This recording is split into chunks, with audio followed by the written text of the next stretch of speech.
Hello, Nix. Thank you very much indeed for joining us this afternoon. We're just getting set up here now and just getting into record. Super. So if you're happy to fire away, Yuri, then we'll begin. Yes, of course, I'm ready and will be glad to talk.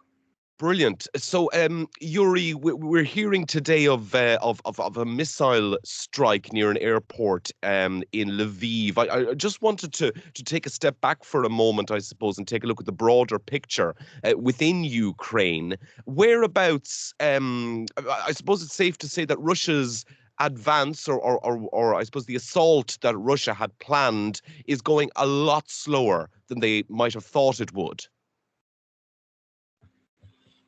Who thought that Russia will go slow? No. I mean, I think that the Russians' advance is slower than perhaps President Putin would have liked. Yes, of course, Mr. Putin, the great Huilo, wanted to make a 2-day operation invasion and capture Kiev, but this was something that was in his mind and his broken reality. And currently, what is the situation with Russian forces? I mean, we know that Mariupol now is under siege, essentially. What's the situation in other cities in Ukraine, Yuri? So I would like to describe you the situation about Kiev, about capital. You know, the main goal of tactical goal of Putin and of Russian invasion is to change political system of Ukraine and to make Ukraine a part of Russia, as they did with Belarus, to recreate the Soviet Empire. So they expected that they will surround Kiev and capture in 2 or 3 days. But there is some factor. Tyrants doesn't always accept the people who wants to be free, the people who are ready to fight and who are ready to do everything for living in a free democratic country. This is Ukrainian people. And Lviv has so far, I suppose, in the conflict remained, I suppose, somewhat untouched. But we hear now of a Russian missile strike near an airport facility near Lviv. I mean, what does that mean? Do you think in terms of the conflict that now we are seeing Russia move towards Lviv? First of all, let's finish with Kiev. Yes, with the surrounding, with the broken plans. Because there are 3 weeks now of fighting, and they have killed about 14,000 of Russian troops. About 40 are wounded, and they have a big problems with reserves. And the Ukrainian army is devastating them one column after another.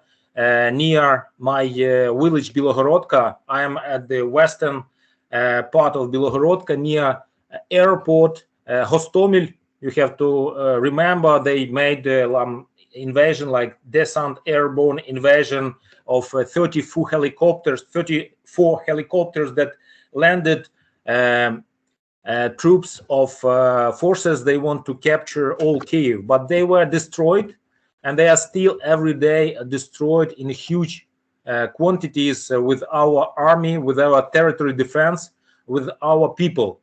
They are killed at every step, every square meter around Kiev and around Bilohorodka and around all other city. About Lviv, I think I'm just personally transfer my understanding of the situation.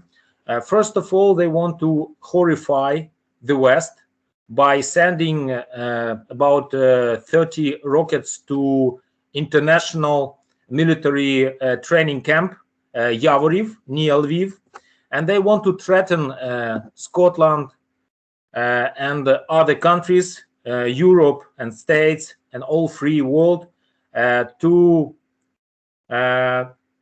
not to send troops, not to send help to Ukraine, and that was the biggest goal of bombing Lviv, especially training centers with civilians, including civilians, and also, as far as I know, there are troops from UK, troops from United States, and another countries. So they want to threaten you as a free country. And what is the mood amongst Ukrainians at the moment, at least where you are, Yuri, in Kiev? I mean, because this conflict now is going on, weeks we would think turn into months now of war. What is is there hope? Is there optimism amongst the Ukrainians where you are? Yes, I want to tell you about my organization, because I'm not in Kiev. I am on the front line, about 10 kilometers to the west of Kiev, in village Bilogorodka, and we have ancient wall, big hill, like some kind like Chinese hill, but we have like Mongol hill that Kiev and ancient Rus built up against the invasion of Mongols, and it was built about 1,000 years ago. And we are at the same place. We are destroying Russian troops being at this hill, and they could not break through this hill. And I'm a veteran of a war. As you know, the war began in 2014. But I'm now not in regular army. I'm organizing together with my team. I'm organizing territory defense. So you have to understand that in first 4 days, we gathered about 1,000 of volunteers who are ready to fight and who are constructing defense systems around the village and around our region. So we are united here as never before. I feel the inside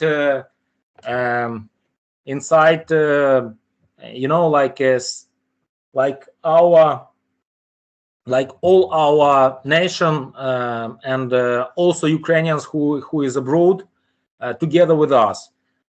Even if my family is at the western part of Ukraine, and we do not see each other for more than months, we are here united and we are ready to fight.